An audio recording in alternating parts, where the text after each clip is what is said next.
Non, merci beaucoup. Être les dernières, toujours, on est remerciant qu'il y a des gens dans la salle. Et alors, je vais mettre 30 minutes pour être sûr d'être dans les temps. Alors, moi, je suis très contente d'être là, très remerciante de l'invitation. En fait, moi, je suis historienne de l'art, donc je vais parler surtout des artistes avec des grands espoirs de trouver des grandes solutions dans les champs de l'architecture, mais pas vraiment avec des grandes solutions de construction, vous verrez. Et on va changer aussi des lieux géographiques avec un contexte assez particulier, que c'est le contexte de l'Espagne, mais qui partage beaucoup des éléments aussi par rapport à ce qu'on vient d'écouter, parce qu'en fait, André Bloch était une figure de référence et pour moi, c'est art d'aujourd'hui, parce que la revue s'appelait Architecture et art d'aujourd'hui, qui est devenue extrêmement importante pour les artistes espagnols de l'après-guerre. Donc, du coup, c'est un sujet dont j'ai commencé à travailler il y a longtemps. Donc, c'est une façon de revisiter des sujets que j'avais travaillés. Donc, ça, c'était le début de ma carrière. C'était mon premier livre qui était dédié en fait à ces groupes et qui après s'est intégré dans une étude des pratiques artistiques. Il y a un bruit bizarre, non? Est-ce que tu arrives à pousser un peu le micro? C'est ça? Ouais, hein? Peut-être que je vais les mettre ici. Hein. Peut-être ça bouge moins. Voilà. Pardon. Donc, du coup, c'est arrivé au champ de l'architecture et venu. Là, maintenant, je ne fais rien. Ouais, ça va là. Ça va? Ok. Ouais, ça va. Voilà. Peut-être plus proche, ça va mieux. Donc, disons que l'arrivée à cette des questions architectoniques et de l'urbanisme vient aussi des contextes espagnols, des avant-gardes de l'après-guerre qui se posent la question de la construction et qui reprend l'héritage du constructivisme. Et que en fait, ça fait partie du début de ma carrière sur l'abstraction géométrique en Espagne. Donc, du coup, on y va. Et je vais commencer avec une citation qui dit la chose suivante. L'œuvre d'art est le produit humain d'un homme qui révèle dans chacune de ses actions une intention morale, une position éthique, une philosophie implicite. L'art étant une manifestation de la pratique liée au monde de l'éthique. Ça, ce sont des mots d'un critique d'art, Vicente Aguilera Cerny, en 1960, qui souligne quelque chose qui va devenir très important. Ce sont comment, pendant la dictature franquiste et à partir des années 50, l'art va s'engager dans une démarche idéologique et politique dont on avait tout à l'heure parlé. Donc, disons, ça sera le chemin, essayer de se détacher de cet aspect formel pour faire de l'art un outil dans le monde politique. Mais ça, c'est passé très peu à peu, après une époque assez terrible, après la guerre d'Espagne, et des purges incroyables envers l'art d'avant-garde. Donc disons que au moment où on se trouve, en 1960, dire cela, c'était déjà assez radical. Et on va voir pourquoi. Et en fait, ce point de vue qui va lier l'avant-garde et l'éthique, disons qu'en Espagne, quand on parle d'éthique, on veut dire politique, mais il y avait certains mots qui étaient trop chargés idéologiquement pour les mettre directement en mots. Et donc, ça va devenir un élément fondamental des avant-gardes des années 60 espagnoles jusqu'à la fin de la dictature. Et ce qui est intéressant, c'est un débat qui va se mettre en place, en fait, pas dans les avant-gardes figuratives. C'était quelque chose assez spécifique de la figuration, avoir cette côté idéologique, mais ça va être dans le champ de la forme et de l'avant-garde constructiviste qui va se développer surtout entre 1959 et 1961 dans le cadre des mouvements de arte normativo et que à la fois qui a soutenu pour la première fois après la guerre d'Espagne d'un côté une expérimentation formelle forte, mais aussi la nécessité d'un engagement social de l'artiste et de l'art, et aussi mise en place d'une collaboration avec l'art, la peinture, l'architecture, l'urbanisme et le design. Et ici, vous avez quelques exemples. Donc, ces débats, pour vous mettre un peu en contexte, peut-être si j'enlève ça, c'est mieux, parce que j'écoute ces bruits tout le temps. Et, En fait, sur la nécessité de mettre en place des rapports entre art et éthique, art et politique, ont eu lieu dans un moment très spécifique de la dictature espagnole. Enfin, la dictature avait commencé à 1939, les coups d'État en 1936, les années 40 étaient des années d'isolation totale, mais maintenant, en 1959, on est dans une période différente d'ouverture de la dictature du général Franco, de développement économique et d'entrée dans des changements structurels assez importants et d'entrer dans l'économie capitaliste, surtout soutenue grâce à des accords avec les États-Unis qui ont bienvenu à l'Espagne franquiste dans les champs de l'Occident et des démocraties occidentales, malgré que la dictature restait extrêmement répressive. Mais à ce moment-là, dans ce moment, la dictature avait vraiment besoin d'investissements extérieurs, l'ouverture des échanges commerciaux. Donc, l'image extérieure est extrêmement importante. Et donc là, dans une forte campagne pour favoriser l'image de l'Espagne, l'art et surtout l'art d'avant-garde est devenu un élément fondamental. Pas forcément les artistes géométriques, sinon les artistes informels qui vont devenir très visibles grâce au soutien du gouvernement. En 1958, ils vont être présentés à la Biennale de Venise, au pavillon espagnol, et ça va être une des grandes impressions de la Biennale, parce que personne ne pouvait imaginer qu'un pays comme l'Espagne, qui avait été toujours un peu réactionnaire, avec une dictature fasciste, pouvait avoir des artistes tellement intéressants comme Chillida ou Tapies.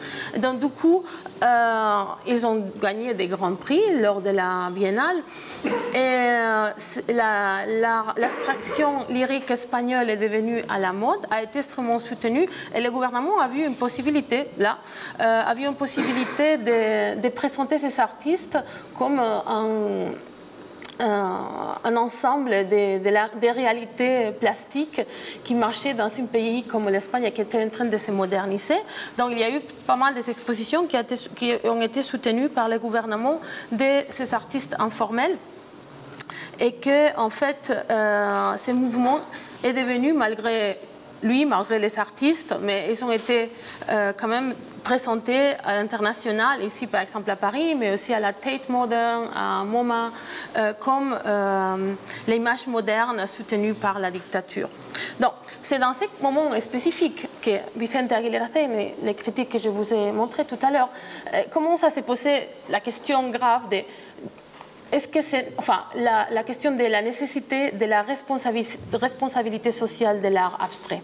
Donc, puisque même si c'est de l'art abstrait, ça c'était lors d'un numéro en 1959 dédié au groupe El Paso. El Paso, c'était un des groupes plus importants qui avait soutenu l'informel en Espagne, avec des artistes tellement connus comme Antonio Saura. Donc, Vicente Aguilera Cerny, à ce moment-là, avait écrit un article en disant « Bon, écoutez, même si vous faites l'abstraction doit avoir quand même une responsabilité dans la société. » Et il a distingué entre deux types d'abstraction. L'abstraction lyrique ou informelle qu'il avait désigné comme inévitable, comme bon, c'est quelque chose de temps. Mais après, il y avait un autre type d'abstraction qui était nécessaire, et ça, c'était l'abstraction constructive. Et c'est que c'était intéressant que du point de vue d'Aguilera Cerny, et ça sera vraiment un des arguments ici, pour eux, l'abstraction constructive ne pouvait pas se comprendre en tant que plastique pictural ou sculptorique, sinon c'était quelque chose de plus large qui incluait par exemple autant l'architecture comme le design, comme l'urbanisme. On va voir jusqu'à quel point c'était plutôt un désir qu'une réalité, mais c'est extrêmement important pour intégrer ce débat sur la responsabilité sociale de l'artiste et de l'art. Donc, en fait, ce débat était un débat qui était assez intéressant. Enfin, en Espagne, a été ouvert surtout par des artistes plasticiens, mais qui avaient été fortement inspirés par le débat de l'architecture de l'après-guerre.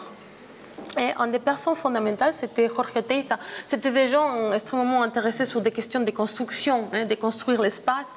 Et Jorge Oteiza, qui avait gagné les prix des sculptures à Sao Paulo en 1957, avait déjà vraiment mis en avant l'importance de l'urbanisme. Du coup, en 1959, au moment où commence notre histoire, il avait même quitté la pratique sculpturale après ce travail qui de vider les cubes. Et il avait dédié son temps au projet pédagogique et à des collaborations avec des architectes.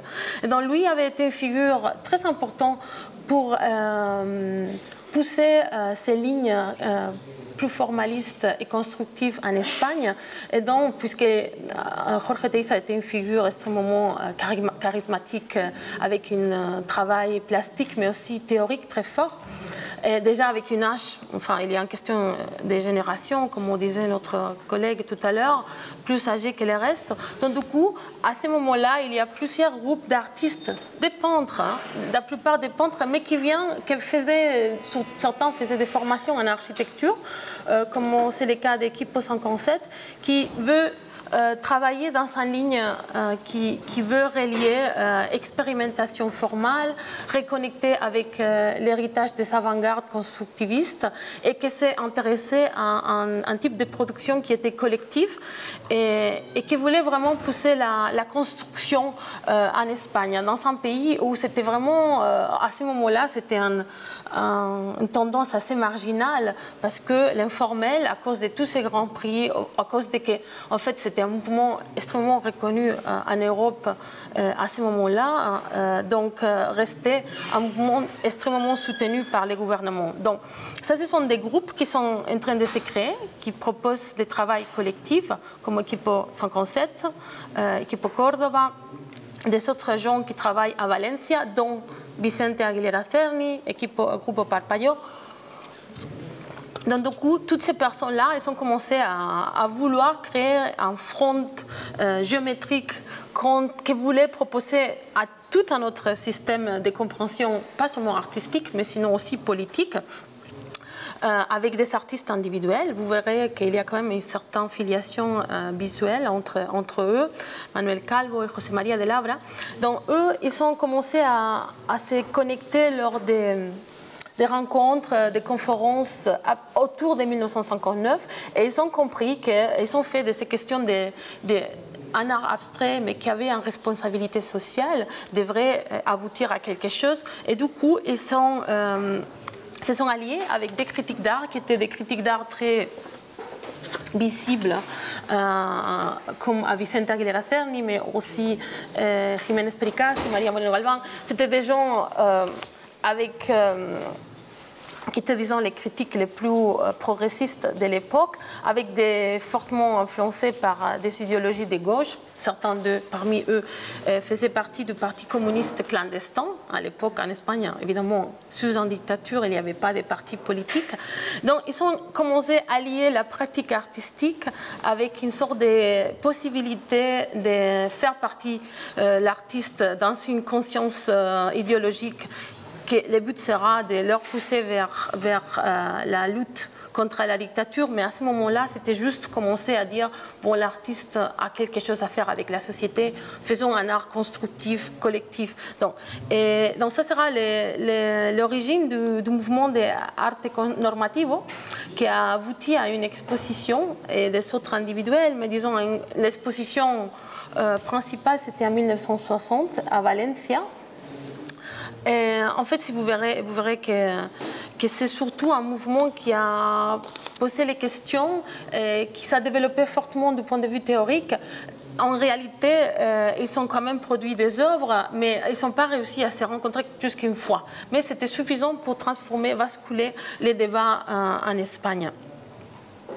Donc, cette exposition, en fait, a été organisée surtout parce qu'ils voulaient soutenir, et je cite, des attitudes radicalement communautaires, et ils voulaient corriger la surreprésentation de l'art informel et ouvrir un front contre ce qu'ils considéraient l'informel comme un mouvement qui promouvait des solutions individuelles, subjectives et bourgeoises.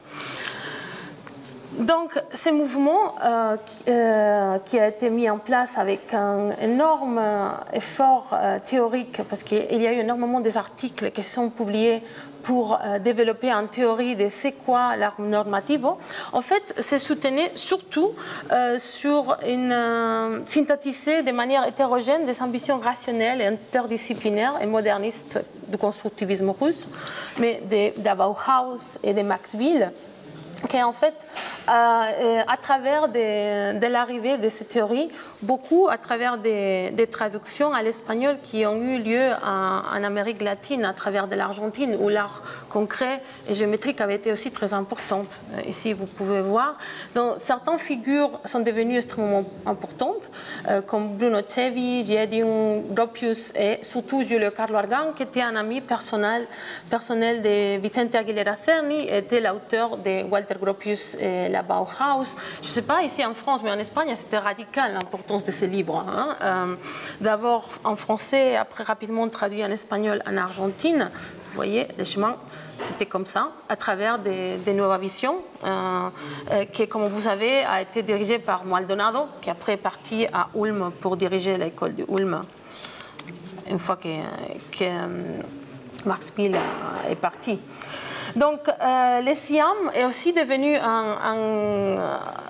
les idées de SIAM sont perméabilisées aussi les mouvements, surtout à travers de la revue Arte Vivo, qui était une revue dirigée par Aguilera Cerny, qui avait tout un parti qui recueillait des citations intéressantes. Et c'est intéressant que pour renouveler les pratiques artistiques en Espagne, ils sont allés vers l'architecture. Ils ne sont pas pris des références des pratiques artistiques d'avant-garde. C'était surtout des débats architectoniques. Et il y avait trois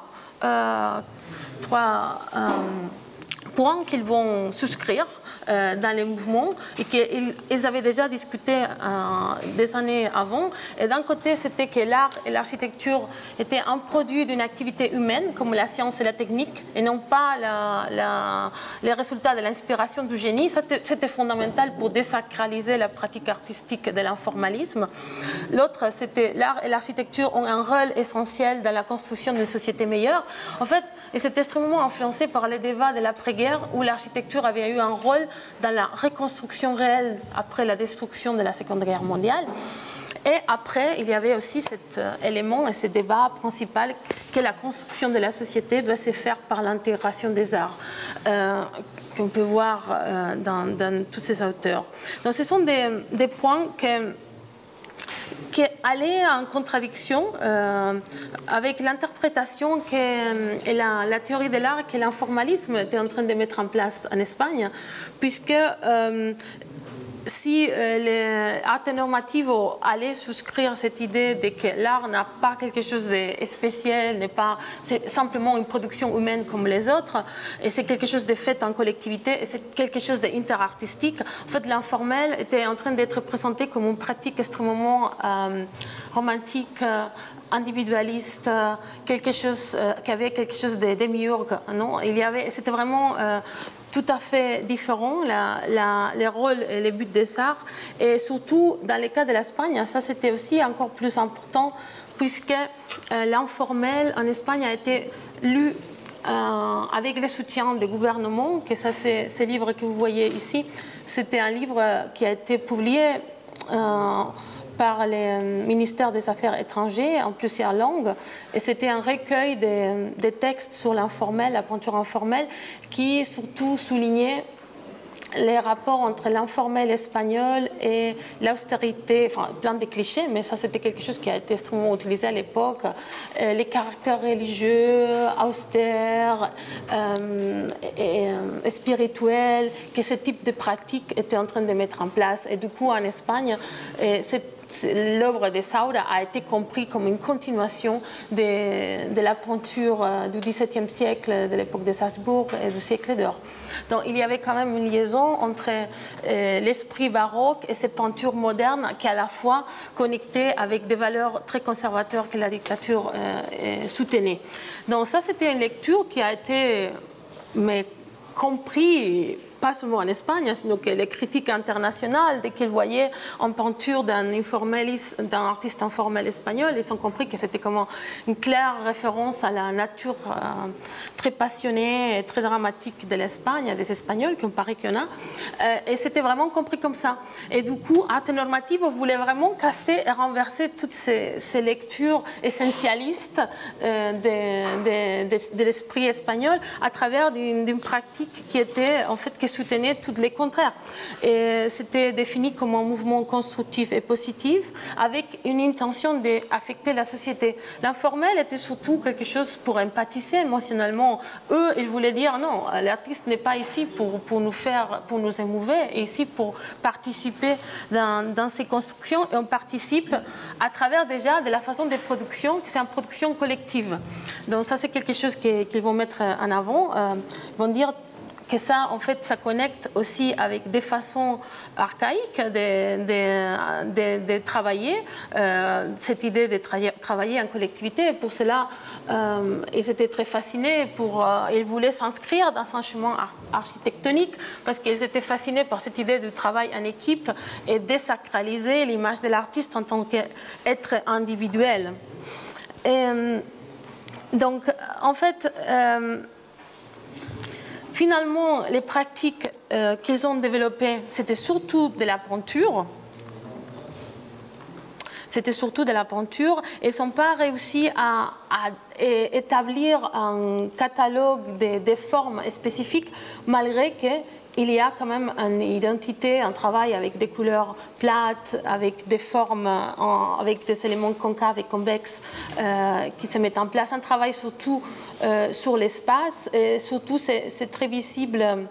Si je peux voir ça ici, par exemple, dans le travail d'Equipo Córdoba et Equipo 57, qui ont même développé toute une théorie mathématique de travail à partir de l'influence de la topologie.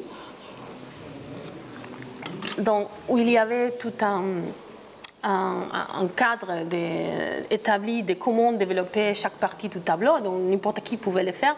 Mais en fait, en général, on voit un mélange des pratiques artistiques assez variées dans les champs de l'abstraction. Mais en fait, ce qui a relié toutes ces pratiques, c'était quand même un élément moral qui est devenu très important. Et par exemple, Vicente Aguilera Cerny, qui a essayé de codifier un peu catégoriquement les intérêts du mouvement, il a dit, bon, l'arte normative, c'est un mouvement éthique au service du bien. Donc, bon, le problème, c'est que le mouvement a été constamment en contestation soi-même, mais l'idée qui est devenue plus importante, c'était le fait de désacraliser la pratique artistique et de faire de l'artiste un participant dans la société. Et voilà. Mais en fait, malgré que la plupart des artistes étaient des peintres, ils ont essayé, je dois dire, avec ces fascinations pour Gropius et pour la Bauhaus et aussi par les siens, ils ont quand même essayé d'intéresser aux architectes. Ils ont envoyé des lettres. Les architectes n'ont pas répondu comme ils ont voulu. Et donc ça a forcé aux artistes à quand même aller vers une direction plus ou moins cohérente de ce qu'ils étaient en train de soutenir. Donc, du coup, malgré qu'il y avait une forte présence de la peinture et de la sculpture, les critiques d'art et des artistes, ils ont accentué l'importance de l'architecture et de l'urbanisme et de la planification et du design. Et pour cela, ils ont compris leur œuvre, en fait, comment, dans une sorte de concept général qui s'appelait design, qui pourrait intégrer autant l'architecture, la peinture, comme la sculpture. Et ça, c'est Aguilera Cerny qui a dit, afin de pleinement comprendre la portée de l'œuvre active de Arte Normativa, nous devons penser au design comme créateur de l'environnement dans lequel vit l'être humain. Depuis les grands projets de l'urbanisme jusqu'à l'architecture, la peinture, la sculpture et le design industriel. Donc, en fait, c'était une façon aussi de justifier aussi leur choix, le fait qu'ils n'ont pas trouvé des architectes, parce que je vous raconterai, la situation n'était pas la meilleure à ce moment-là, mais ils ont quand même essayé de comprendre leur œuvre comme en fait participants de ce design et de cet urbanisme élargi, mais aussi il y avait quand même des exercices qu'ils vont faire précisément pour amener ces pratiques picturales à l'espace tridimensionnel. Donc l'idée, en fait, de développer cette vision élargie du design était de cultiver les ambitions collectives et sociales du mouvement et de transformer et de construire un nouvel environnement humain. En fait, ils avaient ce point de vue qui s'est connecté fortement avec l'ambition de l'avant-garde néoplasticiste, de qu'on pouvait transformer la réalité en transformant l'environnement. Normalement, dans les cadres néoplasticistes, on reste plus dans l'environnement. Dans les cas de l'Espagne, ces visions de l'environnement se comprenaient comme les paysages urbains, comme les paysages sociaux et finalement, idéalement, politiques. Mais c'était subtil, mais c'était important parce qu'en fait, ce qu'ils vont proposer va devenir une des demandes importantes après leur passage par l'histoire de l'art en Espagne. Donc, par exemple, les idées, si bien les idées étaient proches de l'esthétisme des différents groupes d'avant-garde, ils étaient en plein dialogue avec les conclusions, par exemple, de la session du Sian sur les arts à Houdesson, qui était animée par Siegfried Jedung, qui était bien connue parce qu'elle savait citer cette paragraphe. Et là, il disait que l'urbanisme et les cadres dans lesquels l'architecture et les autres arts plastiques doivent être intégrés pour remplir à nouveau une fonction sociale. Cette intégration se fera à travers une synthèse des efforts fournis par les architectes, peintres et sculpteurs travaillant en étroite collaboration et en communion au sein d'une même équipe. Donc ça leur a extrêmement fasciné, ça leur a aussi aidé quand même à mettre en place aussi leur façon de travailler collectivement parce que par exemple, les œuvres d'Equipo Córdoba et d'Equipo 57 étaient des œuvres collectives, n'étaient pas signées et c'était fait par des groupes de 5 personnes. L'idée, c'était vraiment aller contre cette idée de l'artiste en tant qu'individu. Et en fait, cette expérience venait en compréhension dans des termes très similaires dans lesquels les siens étaient en train de proposer la pratique artistique. En fait, ils vont quand même, évidemment, ces affirmations exiger une activation pratique des arts dans les moyens de production afin d'accroître le rendement artistique et de réduire les prix des œuvres. Et cette démarche va mener à développer certaines stratégies comme la création des structures modulaires qui rationalisaient les processus artistiques et l'application de ces stratégies dans les champs du design. Et c'est surtout Equipo 57 et José María de Labra, vous voyez, ce sont deux, enfin, parmi tous ensemble, qui vont développer d'une façon plus cohérente cette idée. En fait, Equipo 57 va même développer des modèles architectoniques qui vont rester dans la phase des maquettes. Il faut dire que parmi comme je vous disais, parmi les membres d'Equipo 57, il y avait des étudiants en architecture. Mais surtout, leur travail a resté dans les champs de la peinture, malgré qu'il y a certains exemples comme celui-ci que je vous montre. C'est surtout dans les champs du design qu'ils vont essayer de mettre en place cette idée de transformation de l'environnement. Ils vont faire aussi des films, mais surtout les designs, qu'ils vont même arriver à les commercialiser. Avec les problèmes, bien sûr, des difficultés dans le contexte de l'Espagne de 1960, qui n'était pas un contexte comme le français, c'était un pays qui était en train de s'industrialiser fortement, mais qui n'avait pas les conditions pour vraiment mettre en place une production en masse des meubles. Donc disons que ces meubles, ils l'ont fait, mais malgré qu'il y avait toutes ces théories de développer les meubles à travers des systèmes de production capitalistes, en fait, finalement, sont des meubles faits presque d'une façon artisanale, parce qu'ils sont faits à la main. Mais c'est très intéressant parce que c'était des meubles qui étaient pensés déjà avant Ikea en partie, qui devraient être assemblés et après pouvaient être envoyés dans une boîte. C'était C'était des projets assez ponctuels, mais très intéressants. Ils sont quand même, Equipo 107 a quand même une importante travail là-dessus. Et José María de Labra a aussi beaucoup cultivé le design et même arrivé à développer, à faire des conventions avec des entreprises pour développer, par exemple, comme vous voyez ici, la théière, les teapot, coffee service, qui étaient faites à partir des systèmes modulaires blanches, très propres, qu'on pouvait les empiler. Et il y avait quand même un élément très rationaliste et à la fois possible à produire en masse. Des autres tentatives, voir combien... je sais pas. Ah, oh là là, ça me reste au moins 15 secondes. Ah, désolé, ok, je pensais que c'était beaucoup.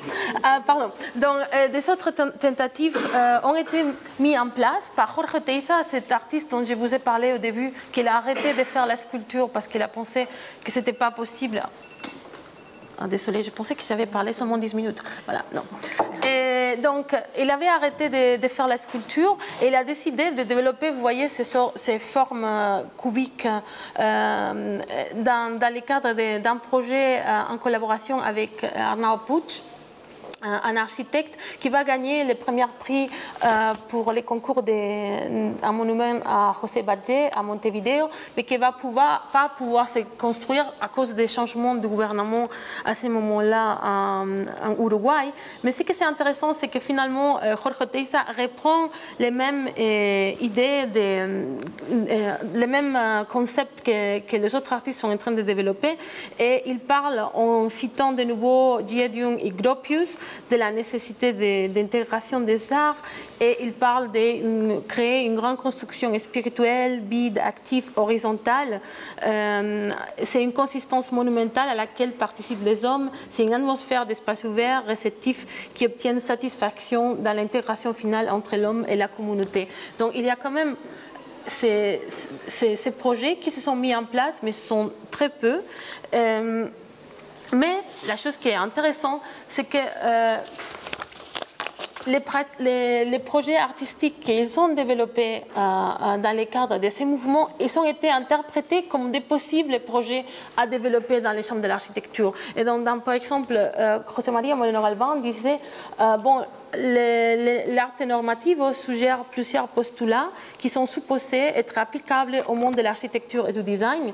Pratiquement introduits dans le monde professionnel, ils arriveraient à transformer les structures fonctionnelles et à transformer radicalement la vitalité quotidienne. Donc ça, c'était, disons, l'idée. C'était une idée qui évidemment partageait des éléments, comme je dis, des débats sur l'intégration des arts en Europe en ce moment-là, mais que dans le cas de l'Espagne, je vais conclure rapidement, a été aussi touché par une mise à jour marxiste de ces critiques d'art, qui va faire qu'ils vont surtout, ça leur intéresse l'architecture et toutes ces théories, parce que ça leur permet de rediriger les artistes vers d'abord l'art en tant qu'agent actif dans la société, et les artistes en tant qu'agents actifs dans la pratique sociale, et aussi l'idée de réussir à transformer notre réalité et transformer aussi, pas seulement les contextes formels, mais aussi les contextes sociaux. Et du coup, par exemple, Jiménez Pericas, ça c'est une très belle image des membres d'Equipo 107 et Equipo Córdoba en train de construire, selon les théories qu'ils ont développé, une sculpture de neige en Danemark. Donc finalement, pour Pericas, Arte Normativo proposait la possibilité d'aller vers une nouvelle société dans laquelle les gens pourraient librement configurer leur monde, expérimenter artistiquement l'aventure quotidienne de leur existence. Donc parce qu'il y avait cette idée qui se répète et se répète dans les textes, de transformer la société, transformer l'environnement. En fait, ça parlait d'un désir plus fort, qui était beaucoup plus politique, et qu'ils étaient en train de développer lors de leur militance clandestine dans le cadre du Parti communiste.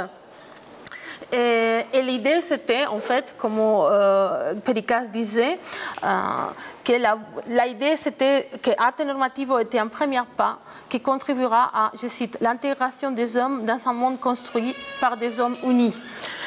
Donc c'était l'idée de construction qui leur a permis de développer ça, et peut-être ça vous semble un petit peu naïf à ces points-là. Ils vont aussi se critiquer à soi-même quelques années plus tard en disant on ne peut pas changer la réalité sans changer les structures sociales.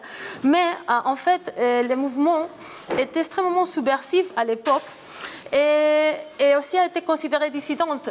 En fait, plusieurs des personnes qui ont participé dans ces mouvements, ils vont aller en prison quelques années plus tard. La police va intervenir des conférences qui parlaient de ce type de questions. Pourquoi? Parce qu'ils étaient tout le temps en train de renforcer des termes comme social, liberté, collectif. Et dans l'Espagne des années 60, ces termes étaient chargés politiquement. Ainsi, certaines des activités ont eu la censure, l'interdiction. Et il ne faut pas oublier qu'à partir de la fin de la guerre civile, ni les droits des livres association, ni la liberté des presse existait, et que les artistes qui exprimaient littéralement et artistiquement des idées considérées comme subversives étaient entrés dans une zone dangereuse. Et dans la défense acharnée du collectivisme par Arte Normativo n'était pas seulement une tentative de défier l'exaltation de l'individu au sein de l'art, mais aussi une manière de contester les contrôles stricts et les mesures répressives que le régime avait imposées à la société espagnole concernant toute action collective. Et pour finir, en fait, qu'est-ce qui s'est passé? Tous ces débats étaient fortement assumés par les artistes, mais dans les moments où en Espagne il y a eu pour la première fois un mouvement de contestation forte à la dictature en 1962, lors d'un grand mouvement de grève au nord de l'Espagne, beaucoup des artistes qui étaient en train de travailler dans ce cadre de l'Arte Normativo, ils ont décidé que, en fait, toutes les idées étaient bonnes, c'était bien d'être collectif, l'artiste devait participer dans la société, mais c'était le langage qui ne marchait pas. En fait, les architectes n'avaient pas été séduits par cette idée, dont les artistes sont partis vers la figuration qui était beaucoup plus directe et qui pouvait, d'une façon plus claire, signaler quel était le problème de la dictature. Et ça, c'est les mêmes artistes, aux mêmes années, étaient en train de travailler avec ces cercles et après, en même temps, en train de soutenir les mineurs avec ces peintures. Ou, par exemple, ça, c'est un tableau de Ibarrola, qui était un des membres d'Equipo 57 et en même temps était en train de produire ces deux productions. D'un côté, montrer la répression de la police envers les miniers au nord de l'Espagne et aussi en train de produire ces œuvres qui, en fait, voulaient être plus radicales, mais que finalement... et disons que finalement en Espagne, ces mouvements, c'est Arte Normativo, les artistes vont se convertir, comme ils disent, au réalisme, à la figuration, et le mouvement va quand même se diluer dans la réalité complexe de 1962, surtout parce que parmi les membres du mouvement, 2 vont aller en prison à cause des actions politiques illégales, et aussi l'effet et un nouveau mouvement qui reprend les mêmes idées, la même idée des collectivités, des responsabilités sociales, de désacralisation de l'œuvre, d'introduction dans l'œuvre dans les moyens de production à travers de la gravure, va se développer, que c'est Estampa Popular. Et va devenir un des éléments clés du développement des arts aux années 60 en Espagne. Voilà, et je vais finir tout à l'heure juste pour dire que, désolé pour être trop long, mais ce que c'est intéressant, même si c'est un mouvement un peu raté, c'est le rôle ultra important, disons... Et ce qu'ils auront voulu, c'était transformer le monde, et ils n'ont pas pu. Ce qu'ils auront voulu, c'est que les architectes leur écoutent. Les architectes n'étaient pas trop intéressés à ce moment-là. Mais en fait, ils ont ouvert le débat des questions clés pour les pratiques artistiques des années 60. Et en fait, la chose aussi intéressante, c'est que c'était ouvert à travers de cet intérêt par les débats de l'architecture. Et en fait, malgré qu'après, il y aura des pratiques géométriques qui vont revenir aux années 60, finalement, ces connexions avec l'architecture ne vont pas développer plus. En fait, c'est à ce moment-là. Et après, bon, ils vont radicaliser les idées politiques en faveur de la résistance au contexte. Voilà. Bon, merci, désolé pour être long.